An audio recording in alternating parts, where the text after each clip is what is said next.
Perkenalkan, nama saya Sukmara Nuryansyah dengan NIM 223010502014 akan menjelaskan tugas perancangan arsitektur 5 high-rise building berupa apartemen. Tugas ini diawali dengan kajian literatur terkait konteks urban, high-rise building, gedung parkir, apartemen, greenship building, presiden bangunan, dan standar lainnya yang terkait. Hal tersebut dilakukan guna mendukung tugas yang dirancang.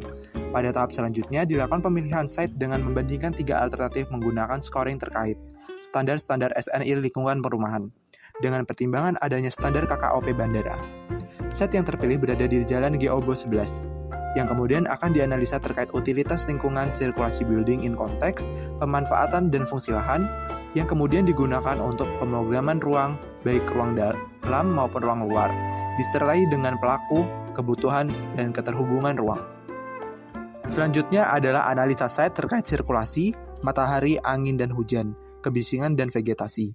Selain itu, terdapat analisa green and smart building terkait penghawaan, pencahayaan, material bangunan, dan water and solar energi yang ingin diterapkan pada bangunan.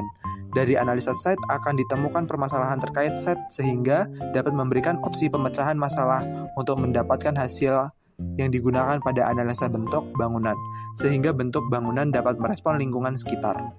Dari analisa bentuk bangunan didapatkan bangunan dengan bentuk lengkung dan ramping, guna merespon pencahayaan dan kelegaan di lingkungan sekitar, disertai pertimbangan dalam mengatasi skyline dari area sekitar dengan penambahan pepohonan atau vegetasi, sehingga ketimpangan pada bangunan sekitar tidak terlalu signifikan.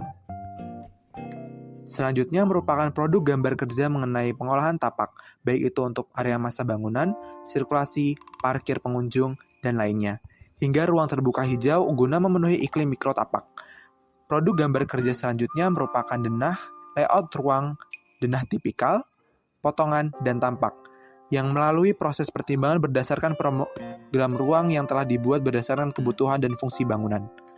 Pada gambar kerja selanjutnya terdapat sistem lift, tangga darurat, dan utilitas persampahan, listrik, plumbing, penghawaan AC, pemadaman kebakaran, CCTV, dan telekomunikasi. Produk selanjutnya merupakan gambar kerja mengenai struktur konstruksi yang menggunakan struktur dilatasi pada bagian lengkung bangunan dan gedung parkir guna menghindari adanya crack pada struktur dan kerusakan.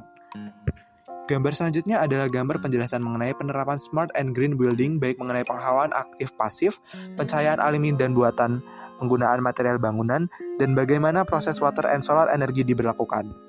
Pada kulit bangunan menggunakan vegetasi pada lantai bawah, dan bangunan menggunakan bangunan insulasi. Selanjutnya terdapat perspektif interior, eksterior, dan produk maket. Sekian dan terima kasih.